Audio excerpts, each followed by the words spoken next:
Tapaw, nagawan mo na naman ang pwesto si Kisame dyan. Nagawan mo na naman ang pwesto si Kisame. Ayun si Kisame, oh. Siyang, halika na dito. Siguro binardagol mo na naman habang naliligo si mama, no? Talaga to. Pwesto niya yan. Ba't ka nandyan? Salbahe talaga to ng aangkin ng pwesto. Ayan o, maulan. Maulan. Lungkot tuloy ni Kisame doon. Salbahe talaga to. Ay, Choco, anong ginagawa mo dyan? Huwag mong tanggalin, Clover, yung tali niya. Talaga naman, bakit ganon? Pagkatapos kumahol ng kumahol, tulala. Tulala kayo dyan. Huwag iihi dito ha, at hindi tayo makatuyo ng mga pants nyo. Hindi tayo makatuyo. Asan si Siopaw? Ha? Asan si Siopaw na nambabardagol kanina? Isyang. Sad naman ang isyang dyan. Inaway na naman ni Siopaw yan. Andiyan ka lang sa poste mo. Huwag nang bababa dyan para hindi ka awayin ni Siopaw. Di ka niya abot dyan. At kakahol ng kahol. Nawala lang yung kulog. Ayan, nangangati ka na naman kasi basa ka. Pumunta ka na naman sa labas. Sabing huwag pupunta sa may labahan at basa doon eh. Ito si Haba ang promotor eh. Habang umuulan ni nandun kayo. Ano? Gutom na? Gutom na? Mamaya. Upo-upo muna ako. Nakakapagod kaya maglinis, magluto, mamalengke, umuulan.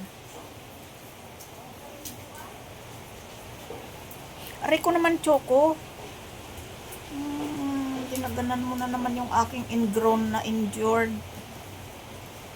Ayan, nakapwesto na si Punggok. Kung nasaan ako, nandoon yung mga yan. Inagawan mo na naman si Kisame ng higaan, Pungging. Diba? Maulan. Basta tumila-tila yung ulan at wala ng kulog. Bida-bida na yan, oh. Yung tiyanak na yan. Bida-bida na naman. Wala lang yung kulog, bida-bida ka na naman dyan. Kahol ka na naman ng kahol. Pagpag-stress. Pagpag-stress.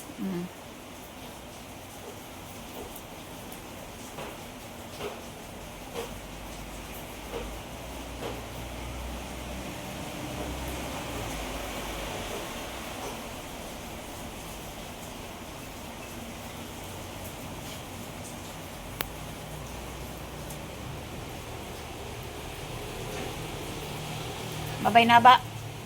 Baba. Wala nang ulan. Hoy, Choco, huwag kang umakyat dyan. Pangpusa yan. Talaga. Favorite nyo na ngayon yan, wet food. Akala ko ba ano to? Recovery. Hindi ah. Mousse. Mousse. Ito na ngayon ang favorite nila. Ano ibig sabihin yan?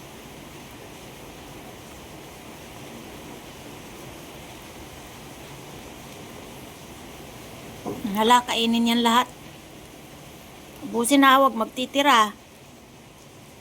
Ayaw na nila yung ano, oh. Mahal-mahal pa naman yung royal kanina yun.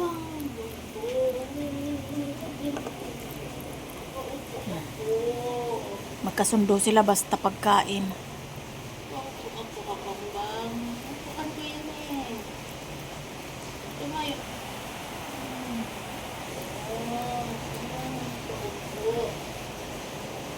Tapos ka na agad, Isang?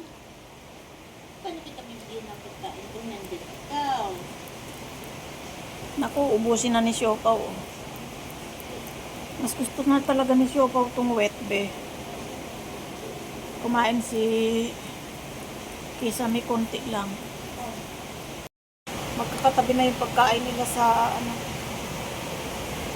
sa kanilang inuman. Oh, ayan oh, inuman.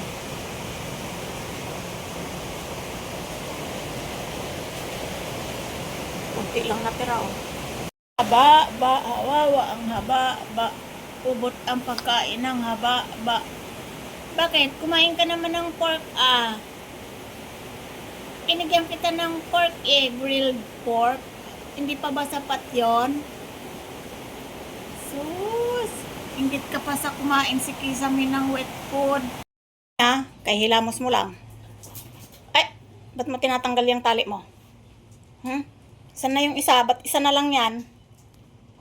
Ba't isa na lang yan? O hindi, kakainin ni itim yan. Kainin mo na yan. Hindi ka na naman mapakali may naririnig ka lang sa labas eh. Kain mo na. Ay si itim mo, nakasilip sa kwarto. Gusto mo kainin niya yan?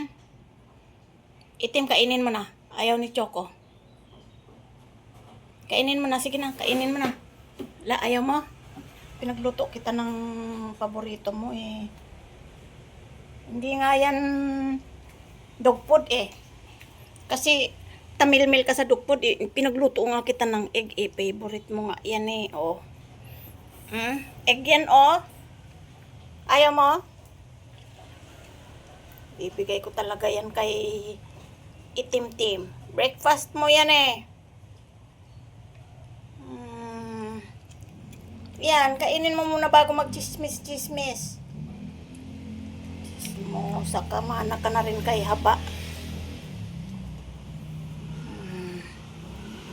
Kapipihis mo lang, kakalat ka na naman. Tingnan mo, dinadala pa niya kung saan-saan yan.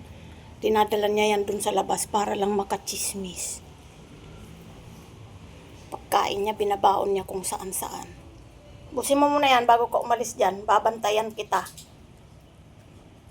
Hindi pwedeng umalit. Hindi pwede. Kain mo na. Tabingin na yung tali mo. Nako. Yan si itim nakaabang oh. Ayan na si itim. Nako. Kainin mo yan. Kung hindi, uubusin ni itim yan. Pinagluto kita ng egg para kumain kay. Hindi kasi siya kumakain. Tamil-mil siya sa dog food eh. Kahit almusal kumain ka. Kasi mamaya guys, mag-uulan, magkikikidlat na naman. Kasi ayan o, tumigil lang ng konti yung ulan. Mamaya hindi na naman siya makakakain. Kasi ang gagawin niya, tatakbo na lang ng tatakbo at maghahanap ng mga sulok at doon tatago. Kaya ayan, para hindi siya makatanggi, kumain siya ng paborito niyang table food. Yan, itlog. Walang asin yan guys, walang kahit ano, basta itlog lang. Niluto ko lang sa apoy. Diba? Naubos. Ubos. Pero kung hindi ko gaganyanin, ako maghapon na naman yan ganyan. Kasi pag tag-ulan na ganito, problema ko talaga si Choco eh. Takot kasi siya sa kulog at kidlat. Tapos malakas na ulan, parang yung ugong ban niya, natatakot siya. Kaya ayan. Masarap diba? Hindi ka pa tatakutin na ibibigay ko yan kay itim eh, hindi ka kakain. Yan si itim maganang kumain yan eh. Wala na. Kampante na ako kahit magtago-tago ka dyan kung saan-saan sulok. Mamaya na timtim ha. May dog food kayo mamaya. Ubos. Ka? Sus. Arte-arte. Ano naman yan isang siopaw? Hindi na naman kayo bate. Hindi kayo bati ni isang. Ay, galit. Ikaw isang, galit ka rin? Ay, galit kayong dalawa. Grabe naman, hindi kayo bati. Ay, seryoso ng siopaw, oh. Lalaking lalaki ang siopaw, oh. Galit. Bakit ba? Anong kinagalit niyan, inay? Galit talaga. Ayaw tumingin. Ayaw tumingin, oh. Grabe. Ayaw tumingin. Sleepy rin ang isang-sang. Hindi sila bati. Anong nangyari? Ba't hindi magkabati ang dalawang kutingting? Oh, magkalayo. Oh, dahil layo ng layo. Yan, oh, inakachimangot ang ipaw-paw. Bakit? Ay, grabe naman yung matang yan. Galit talaga yan, oh. Bakit? Anyari? Oh, yaan ko na nga lang. Nakachimangot, oh. Ay! Itlipi. Itlipi pala, kaya pala ganyan. Itlipi. Ay, itlipi din ang siyang-siyang. Oh, sleepy din. Dalawa na nga lang kayong kutingting. Oh. Ayan ang sinasabi ko eh. Oh. Natutulog si isang. Siyapaw. Huwag mong babardagulit. Aawayin mo na naman. Grabe ka. Naanto ka na nga lang at lahat imang aaway ka pa. Huwag aawayin ha. Babantayan ko kayo. Huwag aawayin si isang. Kung wala ako, sigurado na naman ang sakmal mo dyan. Doon ka na sa bowl mo. Doon ka sa may table ni ate. Doon ka naman talaga eh. Pwesto ni Kisame yan eh. Yan, umalis. Pumunta sa kusina. Wala pa naman akong binigay na pagkain doon. Tulugan kasi ni Kisame yan. Tulugan ni Kisame at saka ni Clover. Tulugan nilang dalawa yan. Tabi sila dyan. Uwi pa. O, diba, Barbar? Tim, ano naman yan? Isa na lang ang tali ni Choco. Grabe talaga. Sino nagtanggal ng tali mo? Sino nagtanggal ng tali mo? Isa na lang yung natira. Grabe talaga tong tiyanak na to. Papakalbo na nga lang kita para hindi na tinatalian yung buhok mo. Tulog na si Kisame.